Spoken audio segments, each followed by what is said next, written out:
Halo semuanya, selamat datang. Di penjelasan kali ini, kita bakal ngebahas sesuatu yang lumayan bikin mikir. Kita mau membongkar sebuah anomali geografis dan budaya yang super unik, yang sebenarnya tersembunyi persis di halaman belakang Asia Tenggara. Bagian 1. Anomali Asia Tenggara, sebuah misteri budaya. Pernah nggak sih kalian ngerasa aneh, atau minimal nanya dalam hati, kenapa ada satu negara di Asia Tenggara, tapi pas kita lihat kebudayaannya, auranya itu Eropa banget? Kok bisa budaya Timor Leste kerasa jauh lebih dekat sama belahan dunia lain? Nah, misteri inilah yang bakal kita pecahin bareng-bareng hari ini. Kalau kita ngomongin geografi, negara ini tuh jelas banget ada di Asia Tenggara, tetanggaan langsung sama Indonesia, dan nggak jauh juga dari daratan Australia. Tapi kalau ngomongin budaya, nuansanya bener-bener Eropa, atau lebih spesifik lagi, warisan Portugis. Ini ibarat sebuah kantong budaya eksklusif, yang kerasa beda banget kalau dibandingin sama tetangga-tetangganya. Dan asal tahu aja ya, perbedaan ini bukan cuma mitos atau cerita usang di buku sejarah. Ini hal yang benar-benar nyata dan hidup di jalanan Timor Leste sampai detik ini. Mulai dari nama orang-orangnya, bahasa yang dipakai buat ngobrol sehari-hari, agama yang dianut, sampai gaya arsitektur bangunan-bangunan tuanya. Semuanya itu memancarkan vibe Eropa yang nggak bisa diabaikan gitu aja. Terus pertanyaannya, gimana sih awal mula semua ini? Bagian 2. Perburuan di awal abad ke-16. Perjalanan sejarah negara ini tuh panjang dan jujur aja penuh liku. Kalau kita tarik mundur, ada beberapa momen krusial. Dimulai dari kedatangan bangsa Portugis di abad ke-16, terus lompat jauh ke kepergian mereka di tahun 1975 yang langsung disusul masuknya Indonesia.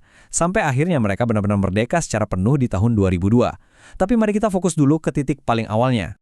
Jadi gini, di abad ke-16, bangsa-bangsa Eropa itu lagi gila-gilanya balapan nyari rempah-rempah ke Asia. Nah, kedatangan awal bangsa Portugis ke wilayah Nusantara ini sebenarnya, tunggu, mereka tuh bukan mau bangun negara loh awalnya. Nggak sama sekali. Misi utama mereka murni buat nguasain komoditas super mahal. Mereka nyari cengkeh, pala, dan yang paling jadi primadona di Pulau Timur waktu itu, kayu cendana. Yang menarik di sini adalah ngelihat gimana niat jualan itu pelan-pelan berevolusi. Awal-awalnya, ya mereka cuma mampir buat dagang. Tapi perlahan tapi pasti, pos-pos perdagangan yang tadinya sementara ini mulai berubah wujud. Mereka mulai ngebangun kekuatan politik, bawa-bawa militer, sampai akhirnya bagian timur pulau itu resmi dicaplok dan jadi wilayah kolonial Portugal sepenuhnya. Bagian 3. 4,5 abad penjajahan dan asimilasi budaya. 450 tahun, coba deh kita resapi angka ini bentar. Timor Leste itu berada di bawah kekuasaan Portugal selama kurang lebih 450 tahun. 4,5 abad kawan, ini durasi yang gila-gilaan lamanya, jauh ngelewatin sejarah kolonialisme di banyak wilayah Asia Tenggara lainnya. Dan rentang waktu yang masif inilah yang sebenarnya jadi jawaban utama dari paradoks budaya yang lagi kita obrolin. Gara-gara kelamaan hidup di bawah bendera Portugal, budaya Eropa di sana itu nggak saling sikut sama budaya lokal, tapi justru melebur dan nyampur dengan sangat mulus. Efeknya, merembet ke semua fondasi kehidupan masyarakatnya. Dari bahasa yang diucapin tiap hari, sistem kepercayaan atau agama, nama keluarga yang diwarisin turun-temurun, kurikulum pendidikan, sampai ke cara mereka ngejalanin sistem pemerintahan. Semuanya kena pengaruh. Bagian 4. Gema masa kolonial di kehidupan sehari-hari. Bayangin aja, selama ratusan tahun, bahasa Portugis itu benar-benar ditanamkan dari atas ke bawah. Bahasa ini diwajibin di sekolah-sekolah, dipakai buat urusan administrasi pemerintahan, dan wajib ada di semua dokumen resmi. Hasilnya, eksistensi bahasa Portugis ini jadi semacam terkunci permanen dan dapat status eksklusif sebagai bahasanya kaum elit terpelajar.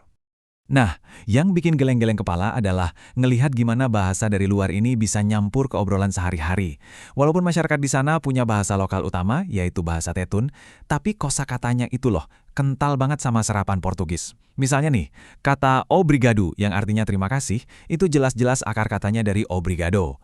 Terus bom dia buat selamat pagi, itu dari bom dia. Atau disculpa buat minta maaf, yang diambil dari disculpa. Ini tuh bukan sekedar minjem kata, tapi benar-benar asimilasi budaya yang udah mendarah daging. Jejak peninggalan ini makin kerasa tebal kalau kita perhatiin nama orang-orangnya. Ada Jose, Maria, Fernandes, Da Costa, Carvalho. Tradisi ngasih nama bergaya Eropa ini diwariskan dengan rasa bangga dari generasi ke generasi. Sumpah deh, pas dengar nama-nama itu dipanggil, sekilas kita kayak ngerasa lagi ada di Portugal atau mungkin di Brazil, bukannya di negara tropis di Asia Tenggara. Belum lagi kalau kita ngomongin agama, ini faktor yang gak kalah gedenya. Para misionaris Portugis itu sangat aktif nyebarin agama Katolik selama masa kolonial. Hasilnya hari ini, Timor Leste berdiri tegak sebagai salah satu negara dengan populasi Katolik paling masif di seluruh Asia. Dan peran gereja di sana tuh nggak cuma mentok di urusan spiritual aja loh. Mereka ikut ngebentuk sistem pendidikan, kerajut ikatan sosial masyarakat, dan nantinya gereja juga ngasih dorongan moral yang luar biasa kuat buat perjuangan kemerdekaan mereka. Bagian 5.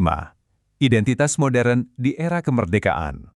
Jadi, ceritanya nemu titik balik di akhir tahun 1975, waktu Portugal pada akhirnya cabut dari Timor Leste. Nah, setelah kepergian itu, masuklah administrasi Indonesia yang memicu sebuah fase transisi yang lumayan panjang dan bergejolak di penghujung abad ke-20. Lewat proses perjuangan yang benar-benar berat dan melelahkan, yang akhirnya berujung pada sebuah referendum, barulah di tahun 2002, mereka resmi mencapai kemerdekaan sebagai bangsa yang berdaulat penuh. Dan disinilah kita sampai di klimaks ceritanya. Perhatiin deh keputusan unik yang mereka ambil. Pas sudah merdeka, alih-alih ngebuang warisan bahasa dari mantan penjajah pertamanya, negara baru ini malah merangkulnya erat-erat. Mereka dengan sadar milih bahasa Portugis sebagai bahasa resmi. Kenapa coba? Karena bahasa itu udah terlanjur jadi simbol sejarah perjuangan mereka, sekaligus jadi semacam perisai identitas yang secara tegas ngebedain mereka dari Indonesia. Cerdas banget kan? Pada akhirnya, Timor Leste ini benar-benar jadi sebuah kanvas perpaduan yang memukau banget antara tradisi asli lokal sama peninggalan 4,5 abad dari Eropa. Jadi setelah ngelihat semua fakta yang baru aja kita bedah, saya mau nanya nih ke kalian. Menurut kalian, kalau dirasain dari auranya, Timor Leste ini lebih kuat tarikan kulturalnya sebagai negara Asia atau malah nuansa Eropanya yang menang telak? Coba dong tulis pendapat kalian di bawah. Oke, sekian dulu penjelasan kita hari ini soal anomali budaya yang luar biasa ini. Tetap kritis dan sampai jumpa di pembahasan seru berikutnya.